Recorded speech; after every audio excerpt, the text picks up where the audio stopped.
好，欢迎您回到新闻大白话的节目现场，我是钱子，介绍这1个小时的来宾。首先是资深媒体人谢寒冰，主持人好，大家好，以及淡大财经系教授聂建中，主持人、观众大家好。另外是退役少将厉正杰将军。钱子好，各位观众大家好。好，观众朋友，我们来看看，包括现在跟川普别苗头哦，习近平跟川普现在呢各自在备战。我所谓的备战是金融战的方面。我们看到习近平呢，他到处去这个参访哦。那19号他在河南，他讲了这一句话，他说要继续把制造业搞好哦，要推进中国式的现代化哦。大家都在做自己的准备，而王毅甚至讲了，美国如果你现在持续要封杀我们中国的晶片，这是赤裸裸的单边霸凌哦，你封锁我啊，可是你就是在欺负我啊。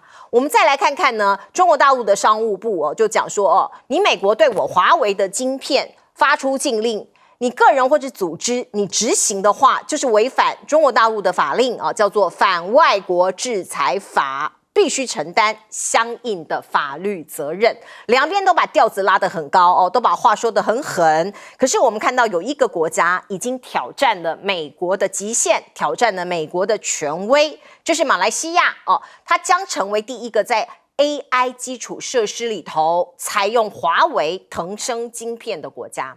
美国已经这个信誓旦旦不断的说大家不可以要封锁，可是他用了，那他可能会违反美国出口管制的政策，美国会怎么对付他？现在不知道。不过我们再来看看呢，中国公共外交协会的会长叫吴海龙他就讲美国最大的战略误判在于把中国视为战略对手和最大的威胁，可是又不愿意正视自己自身的问题，反而用关税来威胁还有勒索试图解决贸易的不平衡。我们看到现在的这个市局已经来到了这里你用道德喊话可能也没有效大家都要自立自强。所以呢，趁着这90天的所谓宽限期或是冷冻期，你看到中国大陆的企业拿到了满手的订单，理由是美国的客人疯狂的囤货他们不断的加订，因为接下来还有很多的节日他们需要很多的货品美国的这些企业抢付尾款所以呢，中国大陆现在外贸的企业接单接到手软，也进入了战时状态说明显对方有囤货的意识，非常的急。可是中国义乌这边的小工厂这些小老板们现在很担心怕政策一不小心又转弯了所以除了一方面赶工出货出这个万圣节的商品之外另外呢他们其实也担心就是未来这个他们的产品不能只放在美国这一个市场所以你看到95%的中国出口商在脱钩美国的市场，这是来自于贸易保险公司安联贸易的一个调查它针对很广泛4500家中国大陆的出口商调查，结果发现高达95%的中国出口商加速向美国以外的市场出口它的产品，它一定要分散。那万一未来这个贸易战打下去5年10年它一定要找到其他的替代市场。那另外我们看到川普对于国内也可以说是这个蛮头痛的，他高压要 Walmart 你要把这个关税给吞下。可是有另外一个厂商，这个叫做家得宝这个它的外表长这样 The Home Depot 好，全球居家Depot The Home Depot 全球居家修缮龙头叫做家得宝，这也是我第一次听到据说它的这个营收很厉害，上季的营收优于预期维持整个美国全年的财测不变，而且它很厉害的地方是不因为美国关税而涨价，所以它没有涨价所以美国消费者就持续跑去买也推升了它的这个所谓的利润。那另外Walmart也回应了，因为川普好几次针对这一家企业说，你自己去跟中国瞧吞下关税，你不要把这个成本放在消费者身上。那Walmart他自己也有一个这个回应他说在利润很微薄的现实的情况下，我们尽可能的去调整低价，维持低价，可是很困难，他尽可能尽力。那另外美债啊，必须讲真的是一个大 trouble， 现在也不知道到底什么时候会这个整个爆掉。那路透分析说，美元贬值的压力山大，因为你看到前一阵子这个美国守了108年的主权信评3A 的这样子的一个高的这个平等现在已经完完全全破功了。美国招牌不断的掉漆，那美元贬值的压力当然就越来越高了。而全球都在避险，因为需求升高，所以中国4月的黄金进口增加了73%，你看到创下了11个月以来的新高。来请教彬哥。其实对大陆来讲，它现在策略也是很明显，就是美国这边你没有办法去改变它的政策，川普大概就是一意孤行下去。那重点就在于什么？培植自己的实力，你不能够因为外界的环境就是把你的整个脚步打乱，所以自己的制造业相关的该做的还是要去做。那当然，一些该对外面守住的一些东西还是要守住，基本上还是一个寸土不让的一个情势，除非美国这边愿意让步。那当然，美国现在是全面性的要去封锁中国大陆的晶片。那中国大陆自己能不能够投注资金、投注心血，赶快把它研发出来，那不被堵住，那就是看中国大陆自己的本事。那可是我是觉得，现在全世界各国大家都会看，因为很简单嘛。对一些有钱的国家来说，也许好，你不准中国大陆晶片外销，我也配合你，我就去买辉达了，买这些相对比较高阶的晶片。可是对某一些国家来讲，他就是只能买得起比较便宜的东西啊。那对他来说，如果他跟美国之间贸易没有很强、没有很深的联系的话，也许他就会想说与其被你制裁，与其就是配合你，不如我干脆忍受被你制裁，我去买中国大陆的晶片，看看你到底会有什么反应。所以现在市场上大家都各自会去做选择。导致这吴海龙讲的这句话，我觉得很妙。他说不能。你自己生病却要别人吃药，这句话好熟悉啊！大家记不记得谁讲？韩国瑜在回应柯建銘的时候，就是说，就是说你不能自己生病叫别人去吃药。对，柯建銘还叫韩国瑜道歉。是，所以呢，现在吴海龙就是把这个川普比喻成柯建銘。就是这样的意思啊。他是学韩国瑜的吗？我不知道他是学还是英雄所见略同。但是确实川普也是自己神经啊。明明是他自己在那边乱搞，可是他把责任全部都踢给别人了。所以这两个人的做法，其实在某种程度上也挺相似的。那对大陆的企业来讲，当然他就必须跟时间赛跑。一方面他要去应付美国客户的订单，美国客户为什么要赶快囤货？因为没有人知道川普什么时候会变。对。那对大陆自己的厂商来说，我除了加紧赶工之外，另外一个我也担心你也会变啊。所以除了赶工给你，我自己也要想办法再去找其他的客户。因为美国现在对我来讲已经变成一个非常靠不住的市场，你的波动性太大，你的政策转变性太大。那其实中国大陆的厂商会这样想，其他厂商就不会吗？我觉得现在所有跟美国做生意的外国厂商，每一个都忐忑不安，每一个都瑟瑟发抖，不知道你川普到底想要走到哪一步。所以川普现在其实我一直在讲，他在逼的全世界尽量不要跟他做生意，因为跟你做生意充满了变数，你不是一个可靠的客户。要不是因为美国市场这么大，大家早就不理你。但是川普现在正在进行一件事，我不知道他意识到没有，他在把美国的市场变小。他自己都没有意识到这一点嘛？你不断的增加关税的结果，就是让你自己的市场变越来越小，因为我的货品到你那边无利可图嘛。所以他自己，我真的觉得川普的幕僚不知道吗？还是他们现在忙于炒股票，没空管这些？那至于说，当然有的厂商愿意配合政策，想办法去撑。那沃尔玛这个回复，其实他在回复什么？你知道？4个字：民不与官斗。就5个字。所以为什么？理由很简单。那川普都已经这样讲啦，我如果跟你硬杠，那到时候你在政策上可能就让我吃不了兜着走啊，所以我只好尽量勉力配合。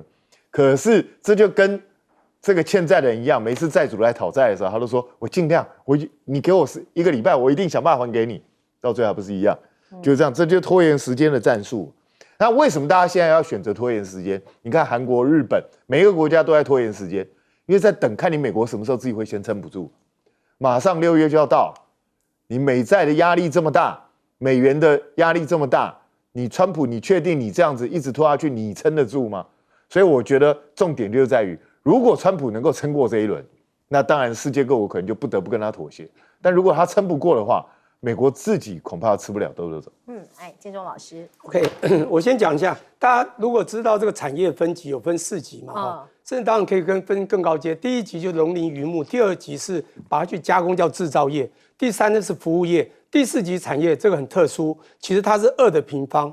2的平方什么意思呢？2的平方就是4，但第4级产业其实就是制造业。我现在讲的说，中国现在叫中国现在这个制造业现代化，这个不能想象它是一般制造业哦，它在推的不是过去做玩具啊、做 Home Depot 那些东西哦。我跟你讲，它做的是高端的制造业，这就是川普他也想要的东西。所以他们现在做到了一定的成绩，在高端制造业，其实我把它分年代好了，从2001年底加入 WTO 之后，一直到2013年之前。他们从穷到富，富到刚，开始有钱又很刚强的时候，是他们到全世界卖的东西都是卖的第2产业制造业，叫 Made in China。可是后来在2013之后，一带一路，这一带一路加上它的这红色供应，到2014到汉诺威跟德国签了中德工业4.0之后，到现在他们推的是高阶的所谓的制造业，这个不得了，所以这个叫中国制造业现代化，这个大家一定要搞清楚，这个是美国会害怕的，因为这个就是抗衡高科技，这个的未来你就会知道很可怕。然后呢，当然美国知道中国不断的发展，所以从你知道华为经理，你知道当时在川普的时候，2019年5月15号不是就丢了1年吗？就华为第一次经理说华为所卖的全部限制，结果呢发觉限制不了，在隔年的2020年5月5月15号不是又丢了4个月，给你120天，要跟你第2级的这华为经理告诉你什么呢？说所有跟你相关的不是，他说只要是跟华为拿到的技术相关，全部都封锁。结果发觉撑不到9月了，到8月17号就开始马上第3波禁令。为什么？所有跟它相关的都必须封锁，那就是华为3道禁令。当时你记不记得联发科就是后来类似第3届大跌？我现在要讲的就是，因为中国这个科技制造科技太快太厉害，所以美国就会丢出非常多的所谓的出口反制的政策。那中国就做了什么？中国现在真是 like for like， 叫以牙还牙，还牙的不得了。你知道之前不是洗产地，他一样封你稀土洗产地，他现在一样洗产地，他对人民的心态洗产地都来一个反外国制裁法，你只要协助他执行的，我就要罚你，而且有法律责任。你知道中国这样做的话，那些企业也不敢完全听美国的。中国现在底气到这个样子，我觉得这个未来真的很有得抢。好，那我现在再讲一个buyer 和 seller 的关系，买家卖家到底关税谁买单？讲不好听点，我卖家为什么要买那么高的单？所以买家会买单。但是我要讲沃尔玛和 Home Depot 不一样，我们在美国生活那么久就知道 ，Home Depot 不要翻成加德买，很怪，我翻成特利屋比较清楚啦。像特利屋，它就是特利屋啦。就特利屋哦。Depot 我想说加德堡，对不对？它是直接英翻，我觉得译翻比较有意思。我们特利屋我们比较了解，对，它就是特利屋。我必须告诉你，在特利屋里面的商品有部分是 China， 但很多的它属于重机械是美国或日本生产，并不完全甚至台湾不完全是中国，它是有原因的。你不能放诸四海皆准。Amazon 的很多东西都是从平台，都是从中国去，它当时也会贴一个标签，这不一样是关税。川普就骂他了，但沃尔玛东西完全都是 Made in China， 你知道？我们不要说90%呐，你说药品或其他东西，我不敢讲。衣服、玩具，我跟你讲都是 China 来的，所以它必须要涨价。Home Depot 不太一样，必须说明，但是我相信是中国过去的一些这个那些工具的话，它可能就要涨价。对，所以这个不能放诸四海皆准。我最后还是要讲一下美国债的问题，因为玩金融的非常清楚啊。之前上次我记得跟立阳同台，他还讲到2011年标普其实就把美国的3A 就打下去了。对，那个时候很清楚，美国只欠10兆。发10兆的债，那是因为金融海啸在欧债危机分析欧债危机的时候，美英德法加上那个欧洲5国总共是10兆，日本也10兆，但美国也10兆，他就打了一枪了。但是呢，到2023年，因为标普是眼睛最亮的，那个其他目的是比较保守。后来惠誉不是在2023年也打吗？那时候是20兆，现在是37兆，现在打到现在，所以目的一定要把这个也要追加上去，就把它降低了。我想这个是一个很大的警讯。你可以看到现在的不管是中国以国家的角度，现在买美国债还是有买，他都买短债，谁敢买长债？那我再讲一下，大家最有名的投资这个教父好了，巴菲特。巴菲特他现在也有买啊，他买都是短债、超短债，他哪敢买长债？这象征是什么呢？因为我们都知道。当时的美国到期债，像10年债是2015年发的，2025年它的债的利息已经现在已经高到不得了，当时是0，现在这么高。如果它继续这样发下去的话，债务很高。但现在发债，你买短债你可能有利息，但是你买长债，你有可能买了利息亏了这个你的债权的 capital， 因为美国看起来它在美国我们讲它是一个。我们讲就是从它美元的 US dollar 和 Germany 用美元霸权控制了世界，我们讲长臂管辖嘛，它这个美元霸权真的是很厉害。但是美元因为它怎么印钞票你都会用嘛，对不对？它买债你也会买，但现在美国势力慢慢衰了，尤其你看它贬值啊，有2个因素，贬值的确可以增加出口，但重点。贬值就象征国力的衰退，所以美国的国力啊，配合看这个长债，大家都不敢买，就知道美国这个债权被降平啊，这个国力的未来真的是慢慢在走衰。厉将军。我觉得一个国家的经济建设跟发展一定是要按部就班。刚开始一定都是农业建设，让老百姓能够吃饱是最重要的。紧接下来，当你农业没有问题之后，老百姓可以吃饱之后，当然紧接着发展就是各项的制造业来发展。当制造业就像蹲马步一样，你马步蹲稳了，紧接着下来你才可以去发展你的科技业，或者是金融业。但我们现在看到，有2个国家很明显，一个是印度。印度来讲，它农业做完以后，它事实上农业马步都还没有蹲好，都还没练好，它就直接跳过制造业，它就想要跨足于科技业。所以我们现在看到印度为什么很难成功它文盲还这么多，它的国内的基础建设还不行，它马上跨足要到这个科技业。所以为什么富士康移到鸿海，移到印度去做 iPhone 手机来讲的话，很难这个成功各国企业来讲，到印度去投资也很难成功。那美国是怎么样？美国是原来也是农业，它制造业为什么可以发达？因为2次世界大战没有打到你美国嘛，欧洲打的这个稀巴烂，对不对？然后日本这个那边也因为2次世界大战以后一片的断垣残壁，所以美国利用这机会，它因为面对的2大洋，太平洋跟这个大西洋，所以它没有遭受到战火蹂躏，在那个时候它可以好好发展它的制造业，把它的东西卖到欧洲卖到亚洲各国。但是它制造业成功之后，紧接着它迈入金融业跟科技业。当他迈入金融业跟科技业以后，他发现说这个钱比较轻松，比较好赚，他就不做制造业了。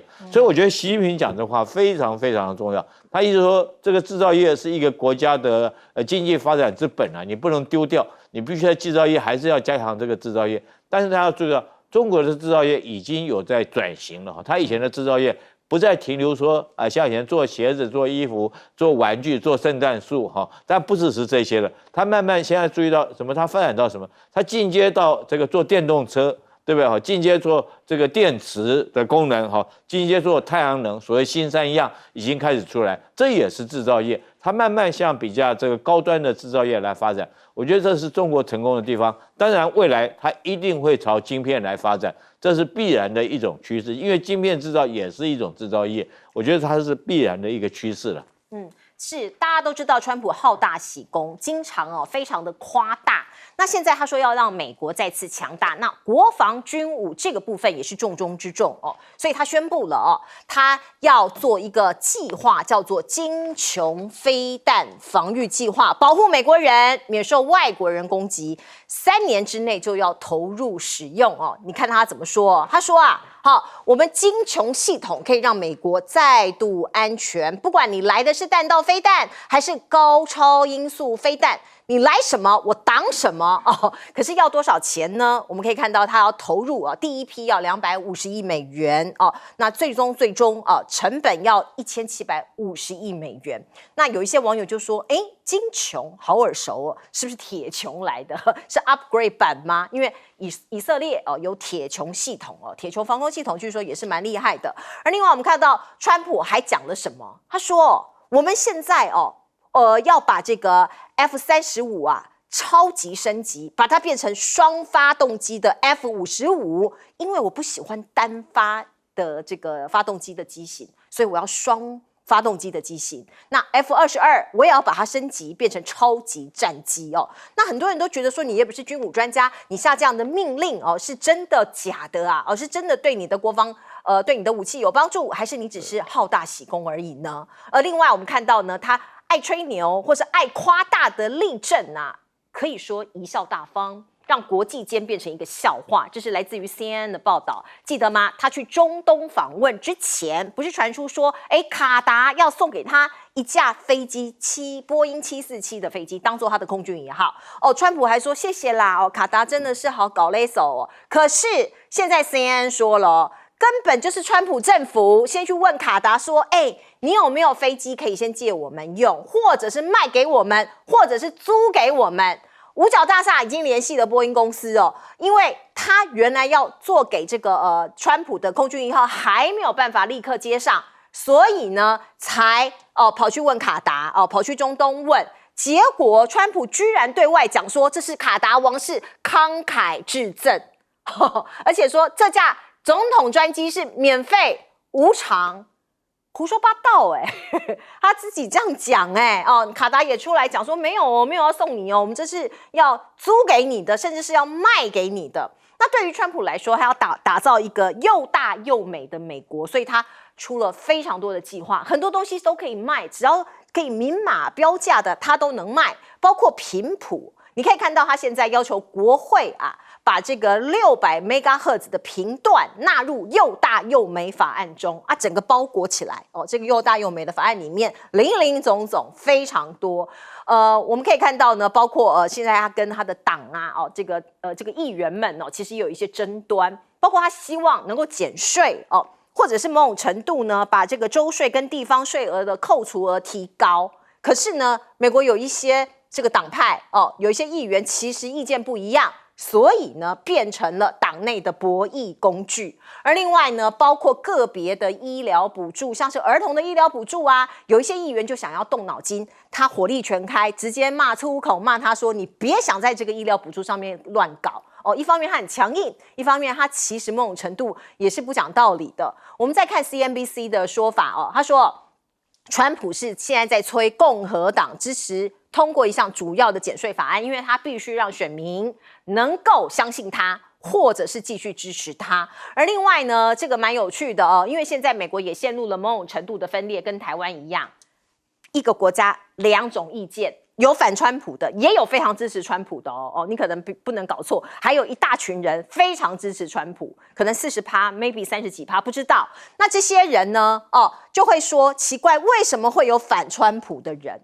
有一大批反川普的人。所以美国的众议员呢，他是共和党的，他就提出这项法案，要求美国的国家卫生研究院去研究反川症候群、反川错乱症候群的心理跟社会成因什么叫做反川错乱症候群？就是说对川普本人还有他行为或者支持者产生强烈而且非理性的敌意以及认知反应常常被来形容逢川必反的态度跟行为模式。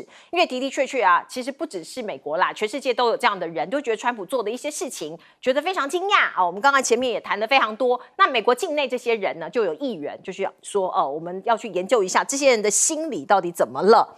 那另外我们看到以色列现在到底跟川普好还是不好呢？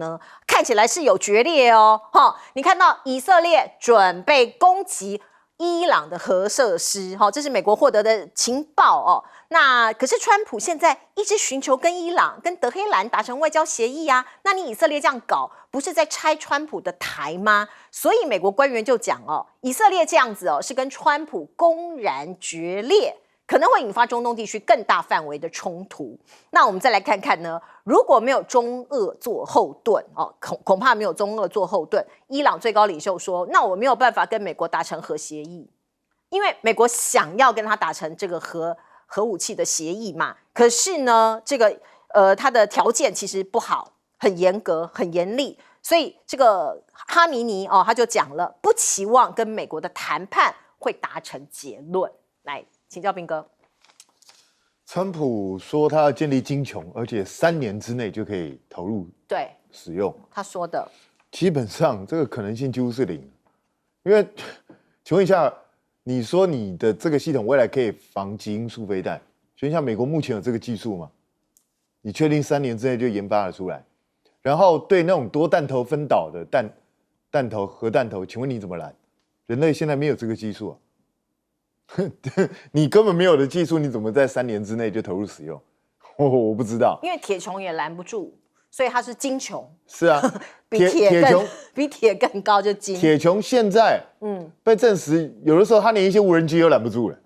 对啊，所以当你任何系统面对饱和攻击，其实你都会拦不住嘛。那其实川普这个东西，你仔细去看，他就是把现有的一些陆海空美国的这一些防空的这些相关的这些网，全部把它连接在一起而已，做一个整合而已。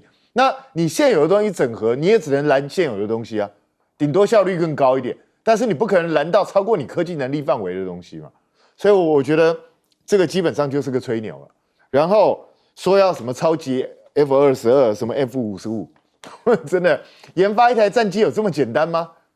你随随便便总统喜欢双引擎就弄台双引擎的战机，然后随便弄就结束了，是这样吗？如果这样，美国早就弄出来了嘛。美国为什么之前争论这么久，就是因为其实6代机到底要有人还无人，美国自己内部都分成2派意见。所以现在好，就算你川普拍板定案了，你在短短几年之内你就要成军，这个可能性实在太低。这样子乱搞出来的东西，搞不好日后的问题比现在的 F-35还要更麻烦。所以我觉得川普如果要这样乱搞，我看俄罗斯跟中国大陆都会非常高兴。那至于说川普喜欢吹牛，这也不是1天2天了。那现在如果真的如报道所说的，实际上卡达根本不是要送，是美国要去跟他买，那我觉得这个反而好。也就是说，至少符合规范，因为我们之前一直认为说，你直接收受4亿美金的这样的一个赠礼，你知道没有收贿、接受外国贿赂的问题吗？我真的觉得这个匪夷所思哦。那当然，对川普来讲，什么东西都可以卖，频谱可以卖很正常啦，这有什么好奇怪？他搞不好台湾都可以卖，这个都很难讲啊，因为他也想买格陵兰啊，对不对？也想买加拿大啊，他什么都想弄啊，所以这个对他来讲不是问题。问题是，川普常常天马行空提出一些主张之后，比如说你要求这个要大幅提高州税跟地方税的上限，那请问一下，那这个财源谁补给地方？你中央要拨补吗？如果中央没有拨补的话，关税的收入又不如你的预期，全下这些地方还怎么做事？真的，大家死给你看吗？那同样的。你的医疗，你可以说你要大幅补助，这些都 OK， 但是你要先想办法找好财源嘛，就这么简单一件事情。很多事情就是一个钱的问题，但你没有先找到钱，就开始天马行空乱想，那到最后就变成它不可行了。导致我觉得这个议员拍马屁真的拍到极点了，直接提反川错乱症候群。那个卫生院啊，国家卫生院是不是要去研究一下？川普认知错乱群，要不要去研究一下这个症候群？所以这根本就是一个拍马屁的行为，医学上根本就没有这种病嘛。所以你在研究什么东西？这就是一个政治正确的东西。在我看来，这比较像是另外一种认知作战。所以如果持续这样乱搞，那美国只会越搞越糟。现在以色列看起来已经快要忍不住了，其实以色列可以再等等，因为美国可能很快就跟伊朗谈崩了，你再动不迟。是，来老师。好，不管这个狂妄自信自己觉得自己很会做生意、重商重利的这一位全世界的领导人怎么想？我想问2个问题。第一个question就是，你为什么要讲你要做一个精准的这种防空系统？你怕到了吗？全世界你丢的军力最可怕，你的国防预算全世界你第一，2到10名加起来没有超过你多，你已经花了很多钱在国防预算。你做最好的东西还卖给别的国家 support 所有的国家，你怕谁？你要对谁？这是我很大的问题。你有需要吗？这是我一个问题。其实有，因为他心中惊吓到了。我不知道是不是印巴战争所产生的。印巴战争非常明显，一个歼10一个4代机可以这么的远视距的，就用 AI 的这个智能的这个打击，就用我们讲北斗的这个精准定位，就可以一招一招打下去啊！不管0:5、0:6。不得了，那还有一个很重要，叫天网的智能的防空，这也是因为协助了巴基斯坦，能够把它的用雷达系统整个的网站网住，而且更重要，如果你有看到一些这个报道，你会看到这个叫激光设计、激光武器系统，听过吧？它用激光只要花1块钱，可以打掉你一个2000万的，而且一次那1块钱打2000万，1块钱打2000万的无人机，打下了印度77架。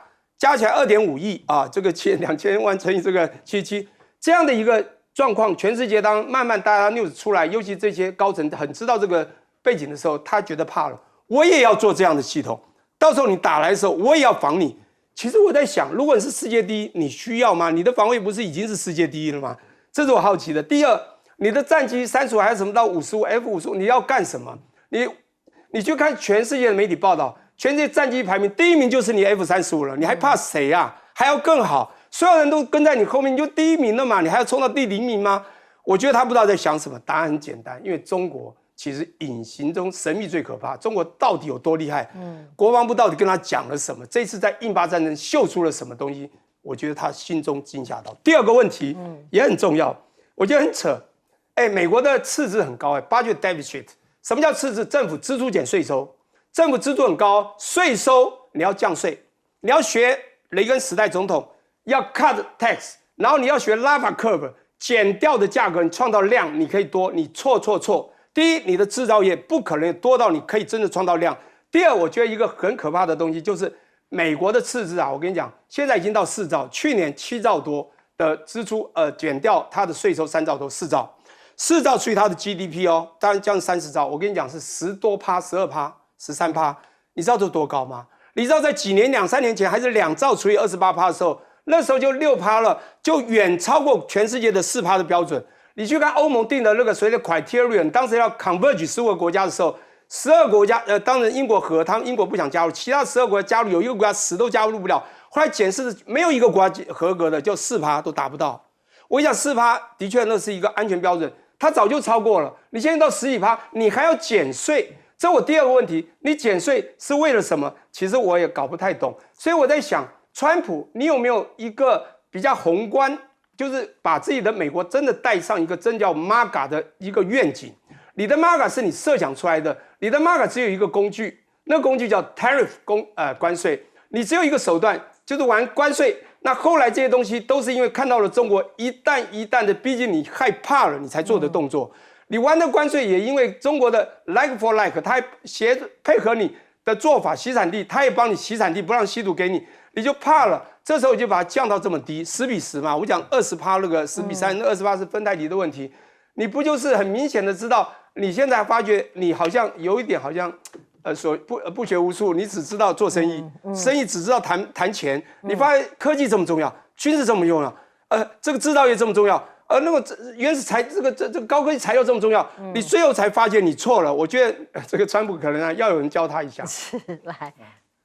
这个川普将会成为世纪的军武大笑话连我都笑掉大牙为什么他想这东西？第一个我讲，他不是现在才搞这种笑话，他第一任当总统他讲什么话你知道吧？这个我讲的话不是乱讲的，是在艾斯培的回忆录，他的国防部长讲的。这个他们说给川普这个看福特号航空母舰的时候，他一看，他跟看游艇一样那种心态去看。这艾斯培讲说他跟看游艇一样。他说：“那个舰岛为什么要摆在旁边？为什么不摆在中间？航空母舰，你有看到舰岛摆中间的吗？那个是战机起飞要起飞这样是这个起降的甲板。他说要把舰岛移到中间。然后他说这个电磁弹射效果这么不好，我们改回蒸汽弹射。那个军舰做了多少年才做出来？你说改就改吗？现在又来了，讲这种话。”你知道飞机这个单发跟双发各有各的作战任务，各有各的需求。以美国，我现在讲这种数据就知道，双发来讲，它当然飞得会更快。可是你相对一架飞机上面带了2颗引擎，你是不是比较重？你比较重的话，你就必须要少带油、少带弹嘛，要不然你带不了。那 F-35是单发它单发来讲就比较轻，可以带更多的油跟弹。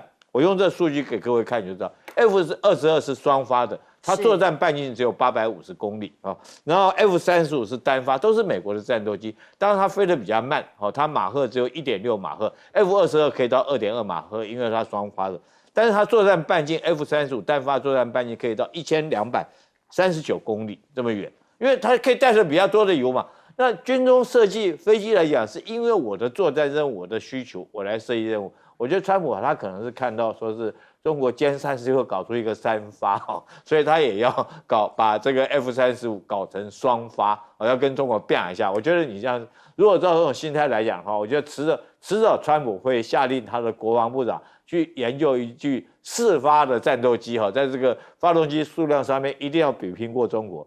那铁穹系统它金穹系统，对，那真是笑死人。我跟各位讲。美国现在最新的光萨德系统好了，你知道它防卫空间防卫的半径是多少吗？大概200公里。它就是我这个总是要发现到目标，虽然说我的雷达可以看到5000公里，但是我导弹的射程只有200公里。那你想想看，这个范围200公里，那军事来讲，我一定部署在敌人会攻击我的地方，譬如我的导弹阵地、我的重要后勤设施、我的指挥所，我在那边才摆这个，而不是你全国每个地方都摆飞弹系统。那你想想看，美国范围有多大？如果你每个地方都要摆上这种萨德防御系统，然后半径只有200公里，你想想看，要几万套才够防卫构成一个金球。那为什么以色列可以？因为以色列国土小嘛，所以他就搞一个这个小的。可是铁穹来讲的话，也防不住，现在也证明也防不住胡塞的那种超高音速导弹。所以我觉得川普真的是军武界的大笑话。不过，这个金穹导弹的防御系统这件事情在中国大陆已经引起了回响。我们刚刚看到中国大陆 MOFA 外交部的发言人毛宁有回应，他说，这个计划公然提出大幅增加外太空作战的手段，包括研发部署轨道拦截系统，具有浓厚的进攻性色彩。中方对此严重关切，敦促美方尽早放弃发展和部署全球反导弹系统。这是来自于中国大陆毛宁的最新的回应。可见中国大陆对于这个计划，它非常忌惮。我们刚刚只是觉得说，它可能到底在防什么？到底谁要用这个高速的导弹或者是超高速导弹进攻它？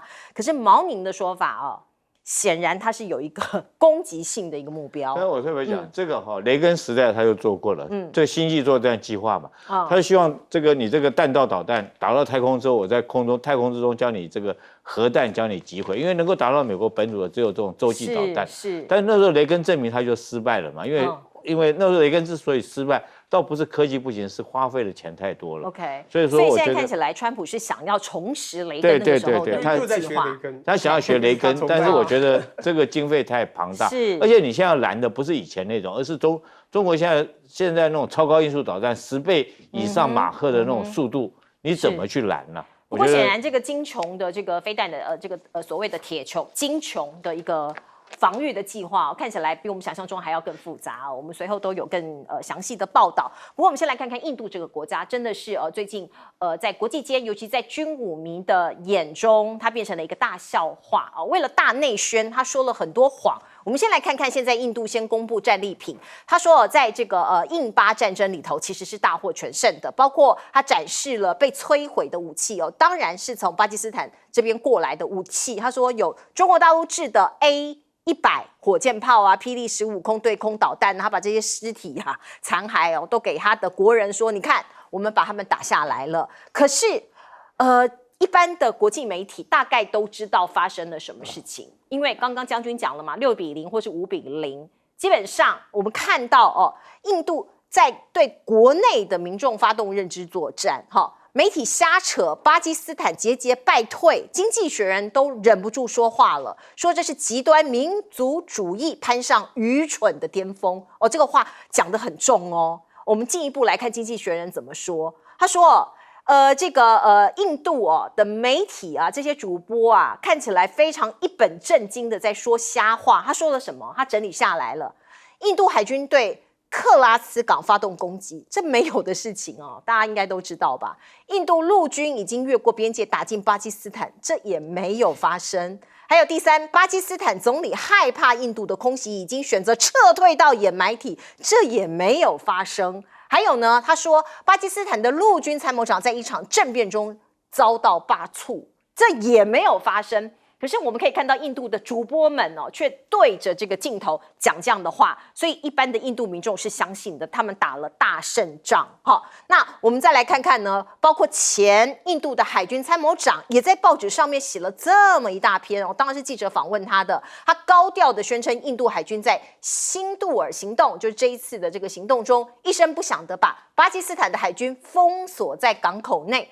当大家都觉得不可思议，你怎么能够把谎说成这样那一般的文字其实你找不到的，就是一些的这个电子媒体广播啦或者是在 YouTube 上面就有这样子的一个说法报刊上看不到，我刚刚讲了，文字上没有留下迹象。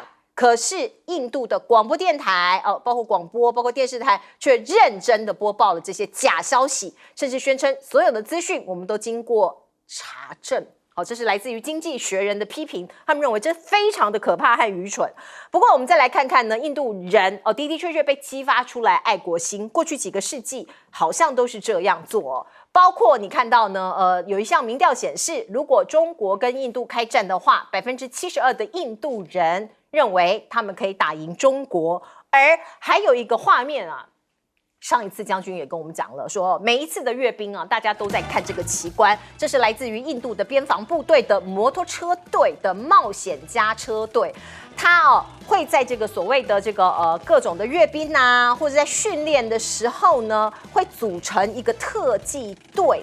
然后呢，你可以看到一个摩托车上面会有一大堆的这些军人特技军人那在阅兵，然后再组成各种的一个姿势的变换那你看到像这样子的表演，来大家看一下，这是一辆机车，上头有1、2、3、4、5、6、7，至少有7位军人在上头，像是这样子叠罗汉的一个这个表演当地的民众其实都鼓掌叫好，而且都平息以待，这叫魔鬼突击队。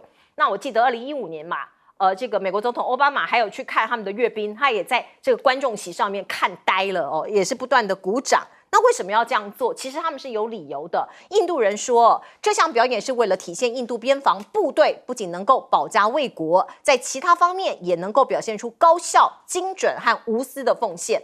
所以像这样子的一个魔鬼突击队边防部队的机动化运输学校的官网就是这样子的介绍像您看到的包括魔鬼突击队他所使用的摩托车是 Made in India 的那叫做皇家恩菲尔德据说像这个排气量是500cc 的摩托车一次一辆车可以载54个人载54个人可以叠上去这个创下了这个非常可怕的记录非常厉害的记录 Incredible India。 大家看到这个海报，这个是印度人他们在做观光促销，对 Incredible India 不可思议的印度，真的是不可思议啊。我们看到包括这个网络上也在流传这一段画面，请导播让我们看，这是人力摩天轮。你远远的看不觉得有什么奇怪的地方，可是它完全没有动力，也不是靠风，也不是靠什么其他的动力，它是靠人力大家把镜头往这个里头这个摩天轮的轴心拉近一看，这个摩天轮的中间有2个人在踩这个摩天轮如果大家有看到的话，在踩这个摩天轮，所以完完全全是用人力来运行的，所以这就是一个不可思议的印度。来，请教斌哥。当然，这是个好消息啦。就是如果巴基斯坦这边消息是正确，印巴同意大家都撤回和平实阵地，那就表示至少这一波冲突大致上告一段落。这个当然很好。那至于印度它的宣传，它在某一部分来说，它讲的也是事实啊。你看，它确实可能用它的装甲车击毁了大陆做的 A100火箭炮，然后用它的飞机击落了霹雳15的飞弹。对不对？他可能是用这种方式牺牲自己的飞机，对，用飞机，你还是一样被他击落了，对啊，大家同归于尽嘛，对不对？就是这样子啊，你不能说那个霹雳15飞弹不是被他击落了，对不对？就是这样，那看你从什么角度去看它嘛。所以印度人有印度人的角度嘛，我们也不能妨碍人家的角度。那当然对他们来讲是大胜。那虽然西方媒体或是我们觉得很奇怪，你到底在说什么？可是印度人相信就好了。对莫迪来说就是这个样子啊。你们的想法是什么很重要嘛？只要印度人相信就够了。大家会觉得现在是网络世界，大家可以透过网络都了解真实的战况到底如何啊？你觉得印度有多少人长期在上网？老实讲，印度有1亿人在上网吗？恐怕都没有。对不对？所以在这种状况下，印度变成他们控制了媒体，他高兴说什么就什么，可能超过10亿人以上都相信。那对莫迪来讲，他整个作战就是成功的了。好，我们进一下广告。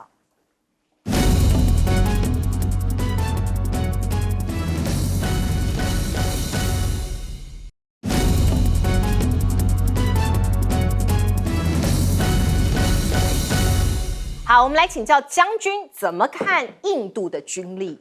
其实印度这个大家都很好奇，为什么一个阅兵这么隆重的典礼上面展现军威的时候，他弄了这个摩托车跟马戏团一样在这边表演。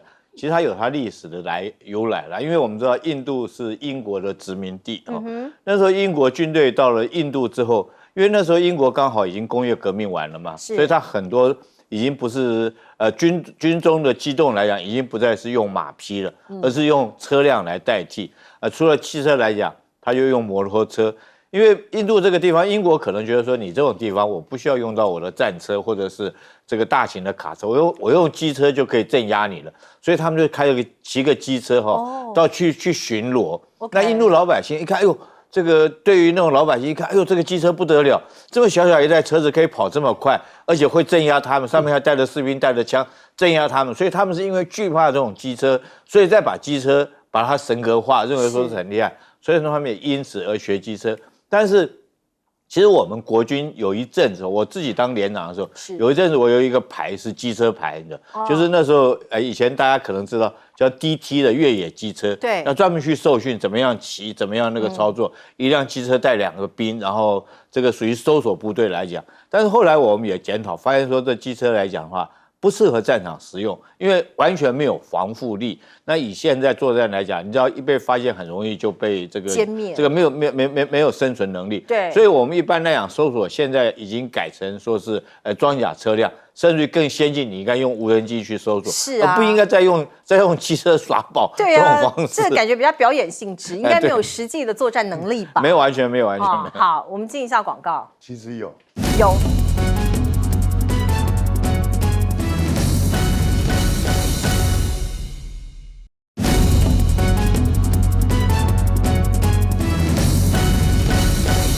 好，我们最后请聂老师来谈谈印度。好，我续一下刚才讲那个马戏团表演哈。这个印度那个 BSF 的机动化运输学校，它官网是这样介绍的，说这样的一个马戏团，当然他们不是讲马戏团了哈，这个一个机车团队的这个演出呢是非常厉害的。这种表演可以体现了印度边防部队不仅能够代表什么保卫国家，在其他方面可以表现出高效、精准和无私的奉献。我想为什么要讲边防部队？刚刚也讲到印度比较地形特殊啦，但是当这个我还是这个嘲笑一下，这个真的是就是一个表演而已，只是一个秀而已，让大家觉得哦很好，很棒，特技秀嘛。它哪有什么这个边防或者武力的这个展示？没有。但是他们的确是一个很需要边防的国家。可以看到，他最近跟这个巴基斯坦的战争，就是为了这个克什米尔两边有鹰控八控，然后就这个地方争执不休，打来打去。现在暂时停火了。我跟你讲，大家都怕战，所以就会停火，两边其实都会受伤了。也不是说巴基斯坦虽然赢了，但是他也会怕，所以他暂时 cease 掉，但未来还是会打。你看之前1964年停了，不是停了17年，还是打来打去。将来会一点小事，因为他的仇恨记忆还是会挑起来的。那还有一个比较重要的，我回想在2020年，这个可以去查，在5月5号开始，在他的边境2000公里喜马拉雅山南藏的旁边，中国和他不是有两边边防部队，只是他要去修公路，那边有驻达军营不让他修，就开始打了一下架。对，从打架开始，那边攻击，光是边防的小部队的军人稍微一吵了以后，就开始产生很大的一个。这个冲突，这个边境冲突一冲突冲了9个月，两边都很受伤，讲不好听的，最后还是当和平解决了。我必须讲一下，印度其实他要表现都是边防，但我在想，这么大的这个阵战的这个摩托车，难道只是边防他们这个打这个防卫人来防卫吗？不过我最后要讲到，全世界都做认知战，刚刚讲印度认知战做的真的厉害，因为印度分4阶，它4阶下面渔民太多了，